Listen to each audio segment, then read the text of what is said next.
नमस्कार दोस्तों। भारत और वेस्ट इंडीज के बीच होने वाली टेस्ट सीरीज का पहला test match Narendra Modi stadium Ahmedabad में खेला जाएगा और भारतीय टीम के कप्तान शुभमन गिल ने इस मुकाबले के लिए अपनी प्लेइंग 11 का ऐलान कर दिया है। यह टेस्ट सीरीज भारतीय टीम के लिए बेहद अहम है क्योंकि यह न केवल इंडीज के खिलाफ एक नई शुरुआत है बल्कि वर्ल्ड टेस्ट चैंपियनशिप के लिहाज से भी महत्वपूर्ण है। शुभमन गिल ने अपनी रणनीति को और मजबूत करते हुए एक ऐसी प्लेइंग 11 चुनी है जो अनुभव और युवा खिलाड़ियों से भरपूर है। इस प्लेइंग 11 में कुछ ऐसे खिलाड़ियों को मौका दिया गया है जो अपनी प्रतिभा से इंडीज की बल्लेबाजी और गेंदबाजी को चुनौती दे सकते हैं। तो चलिए दोस्तों, हम आपको कप्तान शुभमन गिल द्वारा घोषित इस प्लेइंग 11 के बारे में विस्तार से बताते हैं। लेकिन उससे पहले आपको क्या लगता है, क्या भारतीय टीम इस पहले टेस्ट में वेस्ट इंडीज को मात दे पाएगी या नहीं? अपनी राय हमें कमेंट में जरूर बताइए और हमारे चैनल आईपीएल क्रिकेट जोन 22 को सब्सक्राइब जरूर करें। दोस्तों, नरेंद्र मोदी स्टेडियम की पिच हमेशा से बल्लेबाजी और गेंदबाजी दोनों के लिए संतुलित रही है। इस मैदान पर शुरुआती दिन तेज गेंदबाजों को मदद मिलती है जबकि बाद में स्पिनरों का दबदबा बढ़ता है। शुभमन गिल ने इसी बात को ध्यान में रखते हुए अपनी प्लेइंग 11 का चयन किया है। कप्तान गिल ने अपनी रणनीति में स्पष्टता दिखाई है कि वह इस टेस्ट में कोई कसर नहीं छोड़ना चाहते। वेस्ट इंडीज की टीम भले ही हाल के वर्षों में टेस्ट क्रिकेट में उतनी मजबूत नहीं रही हो, लेकिन उनके पास कुछ ऐसे खिलाड़ी हैं जो किसी भी परिस्थिति में खेल का रुख पलट सकते हैं। ऐसे में भारतीय टीम का लक्ष्य होगा कि वह शुरुआत से ही वेस्ट इंडीज पर दबाव बनाए और जीत के साथ सीरीज की शुरुआत करें। शुभमन गिल ने अपनी प्रेस कॉन्फ्रेंस में कहा कि हमारी टीम टेस्ट क्रिकेट में दुनिया की सबसे मजबूत टीमों में से एक है। हमें अपनी ताकत पर पूरा भरोसा है और हम इस टेस्ट में अपनी रणनीति को पूरी तरह लागू करना चाहते हैं। हमारा लक्ष्य है कि हम नरेंद्र मोदी स्टेडियम में खेले जाने वाले इस पहले टेस्ट में जीत हासिल करें और सीरीज में बढ़त बनाएं। पहले टेस्ट के लिए शुभमन गिल द्वारा घोषित प्लेइंग 11 में बल्लेबाजी क्रम की शुरुआत यशस्वी जायसवाल और केएल राहुल करेंगे। यशस्वी जायसवाल ने पिछले कुछ समय में टेस्ट क्रिकेट में अपनी बल्लेबाजी से सभी को प्रभावित किया है। उनकी आक्रामक और तकनीकी रूप से मजबूत बल्लेबाजी भारतीय पारी को एक ठोस शुरुआत देने में सक्षम है। यशस्वी ने हाल के टेस्ट मैचों में अपनी क्षमता दिखाई है। खासकर उनकी शतकीय पारियां और तेजी से रन बनाने की काबिलियत ने उन्हें एक भरोसेमंद ओपनर बनाया है। हालांकि उनकी फील्डिंग में कुछ सुधार की जरूरत है और कोचिंग स्टाफ ने उन्हें इस पर काम करने की सलाह दी है। उनके साथ पारी की शुरुआत करेंगे अनुभवी बल्लेबाज केएल राहुल अपनी बहुमुखी प्रतिभा के लिए जाने जाते हैं। वह न केवल टॉप ऑनर्ड में रन बना सकते हैं बल्कि जरूरत पड़ने पर मध्य क्रम में भी उपयोगी पारियां खेल सकते हैं। उनकी तकनीक और धैर्य वेस्ट इंडीज के तेज गेंदबाजों जैसे जसन होल्डर और केमार रोच के खिलाफ महत्वपूर्ण साबित हो सकता है। केएल राहुल की स्थिरता और अनुभव भारतीय बल्लेबाजी को एक मजबूत आधार प्रदान करेंगे। तीसरे नंबर पर कप्तान शुभमन गिल खुद बल्लेबाजी करेंगे। गिल ने अपनी कप्तानी और बल्लेबाजी दोनों से पिछले कुछ समय में सभी को प्रभावित किया है। उनकी शानदार तकनीक और आक्रामक रवैया उन्हें एक खतरनाक बल्लेबाज बनाता है। नरेंद्र मोदी स्टेडियम की पिच पर गिल की बल्लेबाजी देखने लायक होगी क्योंकि वह इस मैदान पर पहले भी बड़े स्कोर बना चुके हैं। चौथे नंबर पर बल्लेबाजी करेंगे साई सुदर्शन एक उभरते हुए बल्लेबाज हैं जिन्होंने डोमेस्टिक क्रिकेट और आईपीएल में अपने प्रदर्शन से चयनकर्ताओं का ध्यान खींचा है। हालांकि टेस्ट क्रिकेट में अभी उनकी अनुभव की कमी दिख सकती है, लेकिन शुभमन गिल ने उन पर भरोसा जताया है। सुदर्शन की तकनीक और धैर्य इस टेस्ट में उनकी सबसे बड़ी ताकत होगी। पांचवें नंबर पर ध्रुव जुड़ेल बल्लेबाजी करेंगे जो इस मैच में विकेट कीपिंग की जिम्मेदारी भी संभालेंगे। ध्रुव जुड़ेल ने डोमेस्टिक क्रिकेट में अपनी आक्रामक बल्लेबाजी और शानदार विकेट कीपिंग से सभी को प्रभावित किया है।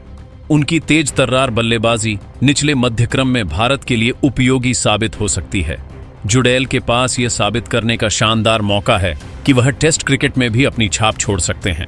छठे नंबर पर रविंद्र जडेजा बल्लेबाजी करेंगे जो इस स्क्वाड के उपकप्तान भी हैं। जडेजा एक ऑलराउंडर के रूप में भारतीय टीम का अभिन्न हिस्सा है। उनकी स्पिन गेंदबाजी नरेंद्र मोदी स्टेडियम की पिच पर बेहद प्रभावी हो सकती है क्योंकि यह पिच चौथे और पांचवें दिन स्पिनरों के लिए मददगार साबित होती है। इसके अलावा जडेजा की बल्लेबाजी में भी गहराई है और वह कई बार मुश्किल परिस्थितियों में भारत के लिए रन बना चुके हैं। उनकी फील्डिंग तो विश्व स्तरीय है और वह किसी भी समय खेल का रुख पलट सकते हैं।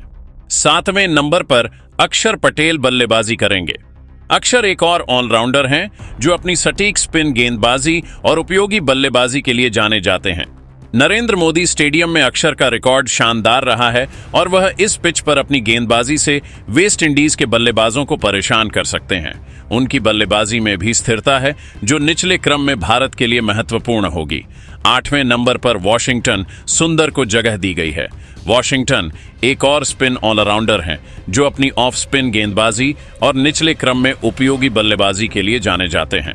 उनकी गेंदबाजी में विविधता और नियंत्रण है जो टेस्ट क्रिकेट में बेहद जरूरी है। वॉशिंगटन ने पहले भी टेस्ट मैचों में अपनी बल्लेबाजी से भारत को मुश्किल परिस्थितियों से निकाला है और इस टेस्ट में भी उनसे ऐसी ही उम्मीद होगी। तेज गेंदबाजी विभाग में जसप्रीत बुमराह भारतीय आक्रमण की अगुवाई करेंगे। बुमराह अपनी सटीक यॉर्कर, स्विंग और गति के लिए दुनिया भर में मशहूर हैं। वेस्ट इंडीज के बल्लेबाजों के लिए बुमराह का सामना करना एक बड़ी चुनौती होगी। नरेंद्र मोदी स्टेडियम की पिच पर उनकी गेंदबाजी और भी खतरनाक हो सकती है क्योंकि वह शुरुआती दिनों में नई गेंद से कहर बरपा सकते हैं। उनके साथ तेज गेंदबाजी की जिम्मेदारी मोहम्मद सिराज संभालेंगे। सिराज अपनी आक्रामक गेंदबाजी और लगातार विकेट लेने की क्षमता के लिए जाने जाते हैं। उनकी गति और उछाल इंडीज के बल्लेबाजों को परेशान कर सकती है। प्लेइंग 11 में आखिरी नाम है कुलदीप यादव का। कुलदीप एक चाइना मैन गेंदबाज हैं जिनकी वेरिएशंस और गुगली किसी भी बल्लेबाजी क्रम को तहस नहस कर सकती है। नरेंद्र मोदी स्टेडियम की पिच पर कुलदीप की गेंदबाजी बेहद प्रभावी हो सकती है क्योंकि उनकी फ्लाइट और टर्न बल्लेबाजों को मुश्किल में डाल सकता है। जडेजा और अक्षर के साथ उनकी स्पिन तगड़ी वेस्ट इंडीज के लिए एक बड़ा खतरा साबित हो सकती है। कुलदीप ने पहले भी टेस्ट क्रिकेट में अपनी गेंदबाजी से प्रभावित किया है और इस टेस्ट में भी उनसे ऐसी ही उम्मीद होगी। अब अगर हम पूरे स्क्वाड की बात करें तो शुभमन गिल ने इसमें अनुभव और युवा प्रतिभा का शानदार संतुलन बनाया है।